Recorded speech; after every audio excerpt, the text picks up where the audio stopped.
एक मुलाकात ऐसी शख्सियतों के साथ जिन्होंने दिया है अपने जीवन को एक नया मुकाम। रूबरू कराएंगे ऐसी कुछ हस्तियों के साथ एक खास शख्सियत के साथ मुलाकात जयदेव पटेल के साथ नंबर 1 इंडिया न्यूज पर रात। नमस्कार, आप देख रहे हैं नंबर 1 इंडिया न्यूज। मैं हूं आप सभी के साथ जयदेव पटेल और आज एक खास शख्स के साथ मुलाकात प्रोग्राम में बात होगी। देश में इस वक्त चल रही दो सबसे बड़ी बातों की चर्चा, ओमिक्रॉन का खतरा और 5 राज्यों में चुनाव। देश में कोरोना की तीसरी लहर यानी ओमिक्रॉन का संक्रमण देश में तेजी से फैल रहा है और जिस तरह से अदालत ने भी चिंता जताई है, तो क्या चुनाव पर कोरोना की तीसरी लहर का ग्रहण लगने वाला है? तो वहीं सरकार और जनप्रतिनिधि महामारी के खतरे को लेकर हर रोज आगाह करते हैं, लेकिन एक राजनीतिक पार्टी के रूप में उनका रोल बदल जाता है। तमाम राजनीतिक दल और राजनेता बड़ी बड़ी चुनौतियां चुनावी रैलियां करते हैं और इन रैलियों में ज्यादा से ज्यादा भीड़ जुटाने के लिए हर संभव कोशिश करते हैं। ऐसे ही माहौल में इलाहाबाद हाईकोर्ट ने अपनी चिंता जाहिर की है, जिसमें सरकार से चुनाव टालने की अपील की है। इसी पर कुछ सवाल हैं जिस पर हम आज चर्चा करेंगे कि अगर ओमिक्रॉन बेलगाम है तो फिर चुनाव कैसे होंगे? क्या चुनाव टालने की इलाहाबाद हाईकोर्ट की अपील का कोई असर होगा? क्या लोगों की जिंदगी जरूरी है या चुनाव करना जरूरी है? ये भी एक बड़ा सवाल है। और कोरोना फैलाने में चुनावी रैलियां कितनी जिम्मेदार है? और अगर चुनाव से हालात बिगड़े या कोरोना स्प्रेड हुआ तो उसका कौन जिम्मेदार होगा? और क्या चुनावी रैलियां के बजाय सोशल मीडिया या दूसरे विकल्प का इस्तेमाल नहीं किया जा सकता? ये एक अपने आप में अहम सवाल है, क्योंकि विधानसभा चुनाव की रैलियों को लेकर मामला अब सुप्रीम कोर्ट पहुंच गया है और लगातार अब याचिका दायर की जा रही है और कहा जा रहा है कि 5 राज्यों के चुनाव को लेकर राजनीतिक दलों को डिजिटल रैली करने का आदेश देने की मांग की जा रही है। और याचिका में कहा गया है कि रैलियों में आयोग के आदेशों का नहीं हो रहा है कोई भी पालन। इसी पर आज का सवाल है कि ओमिक्रॉन बेलगाम है तो चुनाव कैसे होंगे और क्या चुनावी रैलियों के लिए डिजिटल प्लेटफॉर्म का इस्तेमाल नहीं किया जा सकता? इसी पर चर्चा करने के लिए हमारे साथ एक खास पैनल जुड़ गया है, जिसे आप देख पा रहे हैं। दिल्ली एम्स के पूर्व निदेशक doctor MC Mishra, supreme court के अधिवक्ता संजय के चड्डा और बीजेपी के प्रवक्ता गिरधारी लाल रैना। आप सभी का बहुत बहुत स्वागत है आज के हमारे प्रोग्राम में। संजय चड्डा जी, मैं आपसे शुरुआत करता हूँ कि अब तो कोर्ट का भी दरवाजा खटखटा दिया गया है और ये कह दिया गया है क्यों ना इन रैलियों को रोक दिया जाए जब सिर पर इतना बड़ा खतरा है। तो बिल्कुल ठीक कहा जी आपने, और ये एक बहुत बड़ा खतरा है। जैसा कि हम जानते हैं, इलाहाबाद हाई कोर्ट ने जस्टिस यादव ने बहुत स्पेसिफिकली कहा है कि जिस तरीके से जो रैलियां आयोजित की जा रही हैं पॉलिटिकल पार्टीज के द्वारा, जिस तरीके से जो नेतागण हैं वो उसमें भाग ले रहे हैं और कोविड प्रोटोकॉल्स जो है, जो डिस्टेंस रखना है, मास्क लगाना है और जिसकी बहुत बहुत बहुत ज्यादा जरूरत है, उसको दरकिनार कर दिया गया। उस पर कोई तवज्जो नहीं दी जा रही। लोग किसी भी प्रभाव में आके उन रैलीज में आ रहे हैं, भीड़ें जुट रही हैं, किसी भी प्रकार से ये एज पर जस्टिस यादव ये कोरोना को निमंत्रण देने का कार्य हो रहा है। और इसका रिपकशन उन्होंने तो यहाँ तक कहा कि जो दूसरी वेव थी जिसमें लाखों लोग मरे, मैं बड़े जिम्मेदारी से कहता हूं, वो उस वेव से भी ज्यादा खतरनाक वेव आ सकती है अगर इस तरह का चीज हमारे सामने होती रही और इसको हम कंटिन्यू करते। तो उन्होंने इसी वजह से चुनाव आयोग से, केंद्र सरकार से, राज्य सरकार से निवेदन किया कि इस पे जी ठीक है। गिरधारी लाल जी, इलाहाबाद हाईकोर्ट के साथ टिप्पणी कहिए या अपील कहिए सरकार को लेकर, प्रधानमंत्री से वो अपील कर रहे हैं चुनाव आयोग से, लेकिन एज ए पार्टी आप चुनावी रैलियों के लिए पहुंचते हैं और देखते हैं कि हजारों और लाखों की संख्या में लोग जुटते हैं, तो क्या इस पर विचार नहीं होना चाहिए कि या तो रैलियां हो वो डिजिटल तरीके से हो या फिर चुनाव टाल दिया जाए, क्योंकि जान है तो जहान है? सर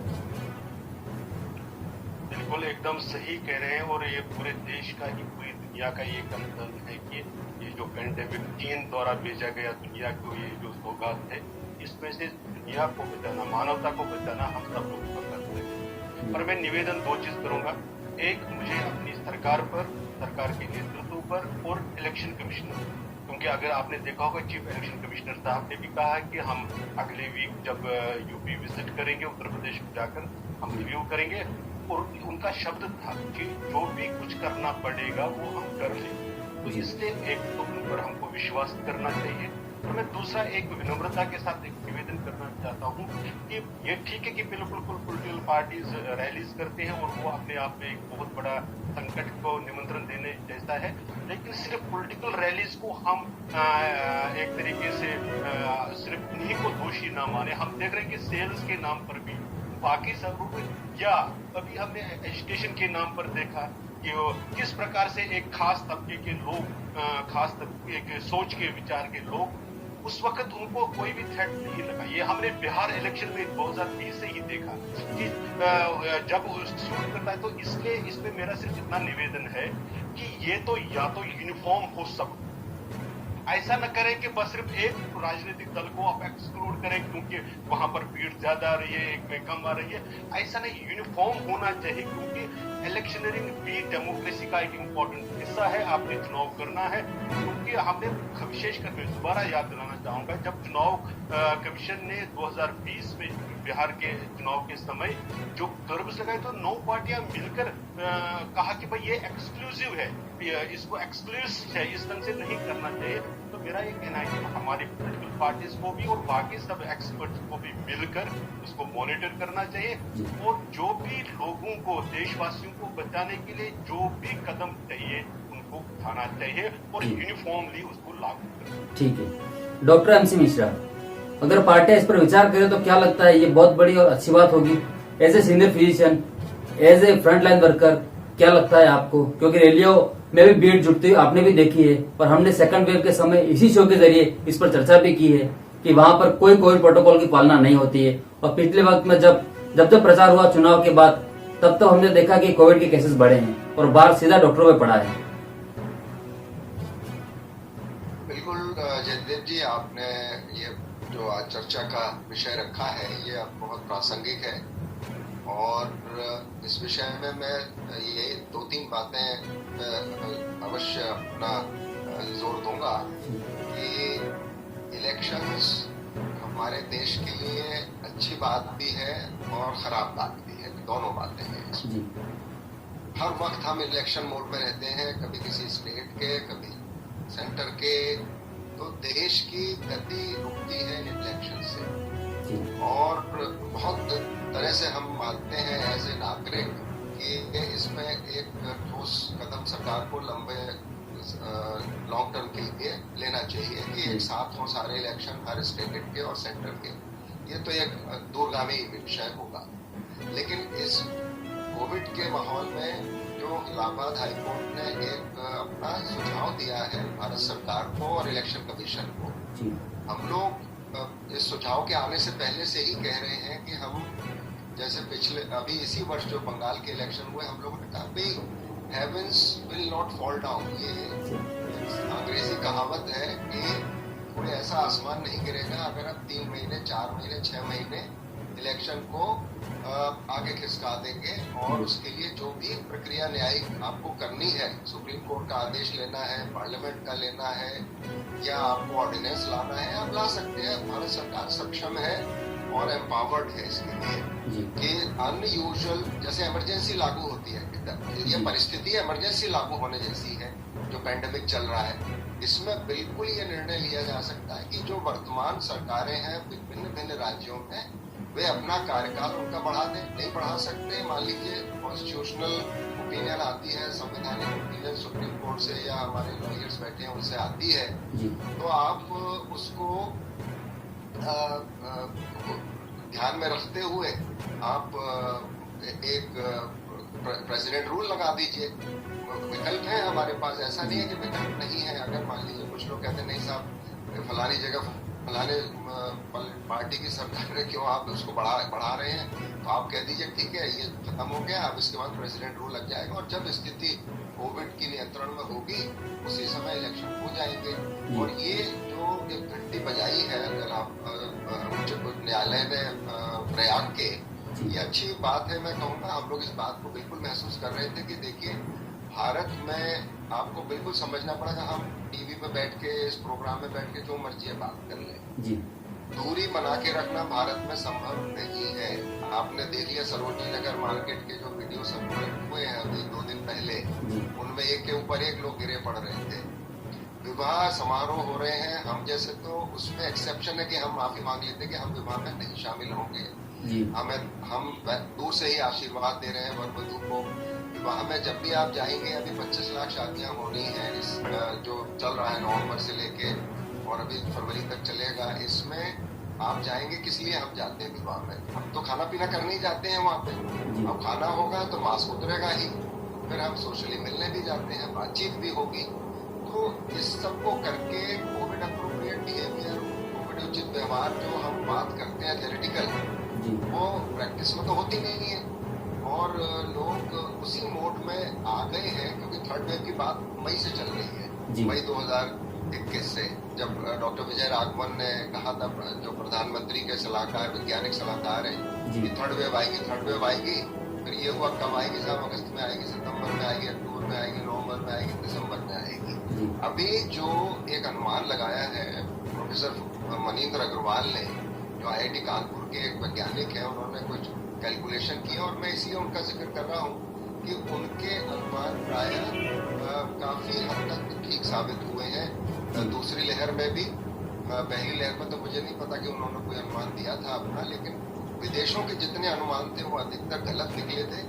उनका अनुमान काफी हद तक था कि उन्होंने कहा था मध्य मई से संक्रमण गिरने लगेगा और जून के पहले हफ्ते तक हम काफी नियंत्रण में आ जाएंगे, जब जिस समय हमारे यहाँ पीक था सेकेंड वेव का। और उसमें जैसे संजय जी ने भी कहा कि कितने लोगों की मृत्यु हुई, परिवारों ने अपने निकटजन खोए, देश ने अपने ब्रेड विनर्स खोए, जो देश के लिए इकोनॉमिक एक्टिविटी में पार्टिसिपेट करते हैं। हमारा हेल्थ का जो ढांचा है वो पहले से ही कोई बहुत मजबूत तो है नहीं, ठीक है। कोविड के दौरान कुछ मजबूती उसमें लाई गई है, हर राज्य सरकार ने लाई है। जैसे उत्तर प्रदेश एक बहुत बड़ा राज्य है, 24 करोड़ की वहाँ पे जनसंख्या है, उसके बावजूद जिस तरह से उत्तर प्रदेश ने कोविड का पूरा आयोजन इसमें मैनेजमेंट किया है, मैं बहुत सराहनीय बात है। और वहाँ के जो मुख्यमंत्री हैं, मैं तो ये पॉलिटिकल आदमी हूँ, लेकिन मैं उनकी तारीफ किए बिना रह नहीं सकता, क्योंकि जिस तरह से उन्होंने आगे से आगे चल के और इसका नियंत्रण संभाला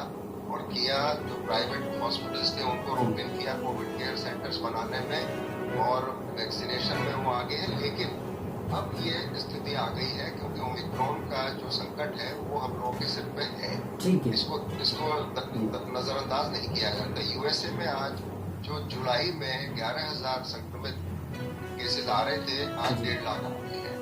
UK जैसे स्मॉल, कहना चाहिए छोटा देश, जो उत्तर प्रदेश से भी शायद छोटा ही होगा, और जनसंख्या के मामले में चौथाई जनसंख्या है उत्तर प्रदेश के मुकाबले, 6 करोड़ है वहाँ पे, हमारी 24 करोड़ है उत्तर प्रदेश की। वहाँ पे लगभग 1 लाख संक्रमण के जो आ रहे हैं, और उसमें से ओमिक्रॉन चूंकि बहुत तेजी से फैलता है, इसका बेसिक रिप्रोडक्शन नंबर डेल्टा से भी ज्यादा है। और मीजल्स को हम बहुत इन्फेक्शस मानते हैं, मीजल्स जो बच्चों में हो जाता है, उसका करीब एक बच्चे से मीजल्स 250 लोगों में फैल सकता है। उसका आप अनुमान लगा सकते हैं कि ये जो ओमिक्रॉन है ये एक जगह से 1 लाख लोगों में फैल सकता है। तो ये जो अब इसकी अवस्था है, इसको समझना पड़ेगा कि इसका किस तरह से फैलाव है। ठीक है, ये बात अभी तक सामने आई है कि दक्षिण अफ्रीका में भी। सर मैं वापिस आता हूँ जी, ठीक सर, मैं जी वापिस आता हूँ सर मैं आपके पास।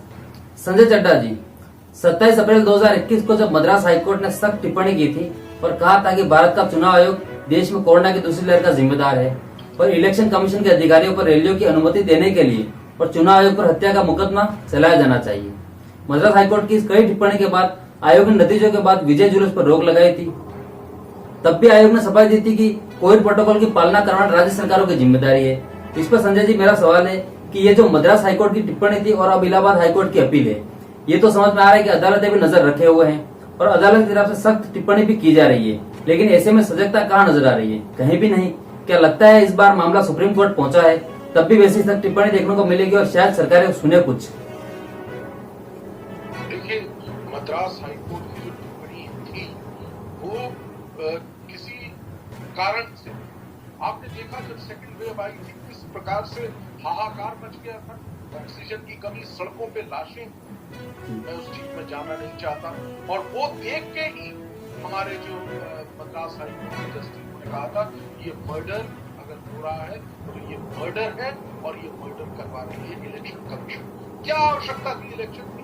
आदरणीय मिश्रा जी, मैं उनका बहुत सम्मान करता हूं, उन्होंने बहुत अच्छी बात की। क्या नहीं है रास्ता आपके पास? क्या आप नहीं किसी और माध्यम से इसको डिले कर सकते? और यही बात जो हमारे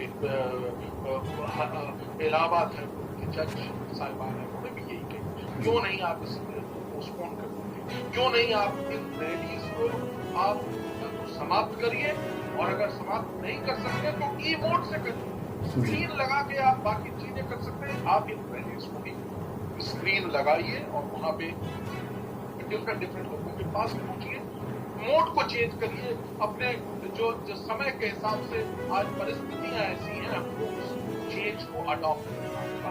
बहुत सूक्ष्म में मैं ज्यादा समय नहीं लूंगा, मुझे मालूम है और भी लोग बैठे हैं इस पर चर्चा में। अब बात एक नई पिटीशन, आप जानकारी इसलिए को मैं देना चाह रहा हूं आपको कि एक नई पिटीशन सुप्रीम कोर्ट में हुआ है, वहां पे तमाम चीजों का उल्लेख किया और ऐसी आशा है कि ई मोड से क्या जरूर कोई गाइडलाइन आनी चाहिए। और जो ये जो कहा गया है इलेक्शन कमीशन भी इसमें मेरे को लगता है कोई ना कोई अवश्य संभावित वो कदम लेंगे, क्योंकि ये अब आवश्यकता है, इसको हम इस तरीके से अवॉइड नहीं कर सकते। जैसा अभी बताया डॉक्टर मिश्रा ने कि किस प्रकार से स्प्रेड करता है, लाखों लोग यूके में जहाँ की पॉपुलेशन सिर्फ 6 करोड़ है, हम तो 125-30 करोड़ लोग हैं, क्या होगा यहाँ पे? जी ठीक है सर, वापस आता हूँ। गिरिराज लाल जी, कोरोना की वजह से देश में अब तक लगभग 4,70,000 लोगों ने अपनी जान गंवाई है। किसी नेता की रैली में आने वाली भीड़ से कहीं ज्यादा देश में मरने वालों की संख्या है, उसके बाद भी अनदेखा क्यों?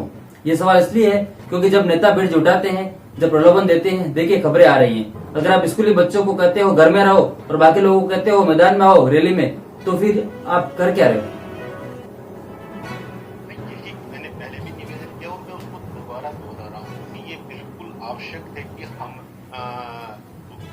देशवासियों की लोगों की जान को बचाने के लिए जो भी संभव है वो करना चाहिए। और उसमें मैं रिपीट कर रहा हूँ कि जो इलेक्शन कमीशन साहब ने, चीफ इलेक्शन कमिश्नर साहब ने जो कहा है कि what ever is required will be done, तो एक तो उन पर हमको विश्वास करना चाहिए। लेकिन मेरा जो दूसरा पहलू है इस बात का, उस पर थोड़ा सा ज्यादा जोर रहेगा कि ये रिस्पॉन्सिबिलिटीज उन सब लोगों की है जिसमें political parties across the board तो है ही है, लेकिन जो अपने आप को ओपिनियन मेकर्स का रोल में पाते हैं उनको भी ये करना पड़ेगा कि ये यूनिफॉर्म होना चाहिए। ये ऐसा नहीं कि सिर्फ आप एक व्यक्ति को दोषी, सिर्फ आप यूपी पर फोकस करें, पंजाब पर ना करें, या एक स्टेट में एक उदाहरण के लिए बताया, ये यूनिफॉर्मली होना चाहिए। और जब इम्प्लीमेंटेशन हो, क्योंकि लॉ एंड ऑर्डर ये सब कुछ स्टेट गवर्नमेंट का है और स्ट्रिक्टली उस पर ये होना चाहिए। रही बात जो ऑप्शंस जब अगर हम इकट्ठे मिलकर करते हैं, जो कंसर्न लोग हैं जब एक बार वो मिलकर तय कर लेते हैं तब ऑप्शंस तो निकल जाते हैं, कोई ऐसा नहीं कि रास्ता नहीं निकलेगा।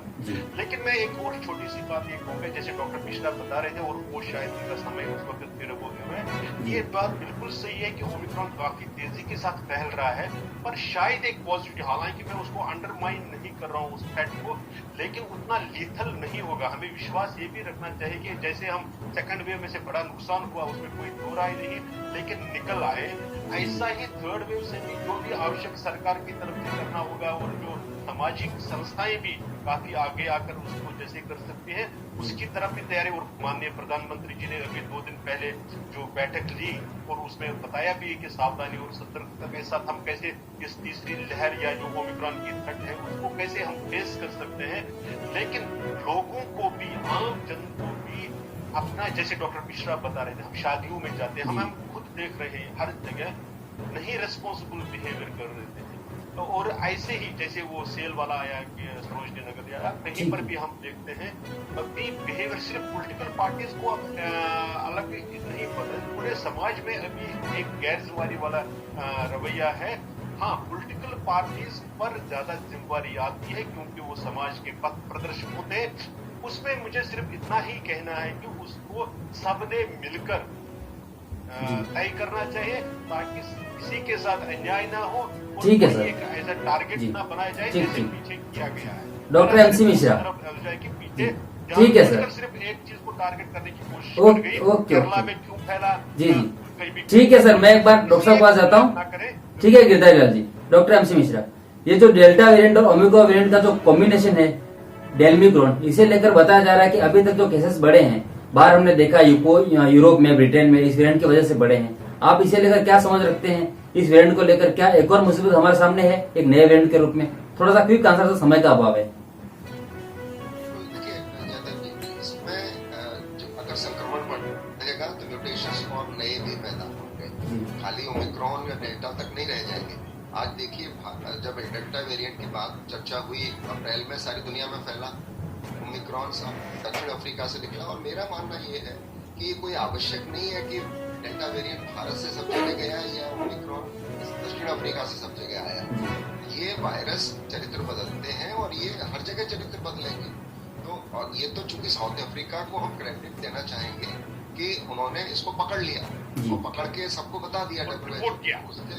उसके लिए उनको हम पनिश नहीं कर सकते जैसे कर रहे हैं। अप्रिशिएट करना चाहिए, उसको अप्रिशिएट करना चाहिए कि उन्होंने सबके साथ साझा किया ये जो अपना आंकड़ा है। और उसके बाद जो भी आंकड़े आ रहे हैं उसको बहुत ही हमें गंभीरता से लेना चाहिए कि किस तरह से आ रहे हैं। जैसे गिरधारी लाल जी ने कहा कि अभी तक के जो आंकड़े हैं उससे प्रतीत ये हो रहा है कि ये माइल्ड कोविड इलनेस कर रहा है और संभवतः इससे उतनी मृत्यु दर नहीं बढ़ेगी। लेकिन भारत के लिए चिंताजनक बात ये हो जाती है क्योंकि हमारे 135-40 करोड़ लोग हैं, उसमें अगर ये फैलेगा तो आप डॉक्टर पॉल ने कहा है नीति आयोग ने कि 14 लाख केसेस भी रोज आ सकते हैं। अब सारे 14 लाख माइल्ड नहीं होंगे, ये समझना पड़ेगा। उसमें से हमारे एल्डरली भी होंगे, जिनकी प्रतिरोधक क्षमता कम है वो भी होंगे, और लोग जो अभी तक जिनको संक्रमण नहीं हुआ है वो लोग भी होंगे, ब्रेक थ्रू इन्फेक्शंस होंगे, जो वैक्सीन लग गई उसके बाद भी इन्फेक्शंस हो रहे हैं। तो हमें इस बात का ध्यान रखना है कि वो नंबर हमारे यहाँ इतना हो जाता है कि फिर वो ओवरवेल्म हम हो जाएंगे, सिस्टम हो जाएगा। ठीक है मिश्रा सर, समय का थोड़ा सा अभाव है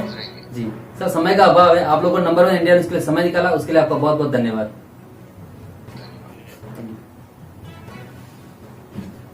क्लोज कर दीजिए।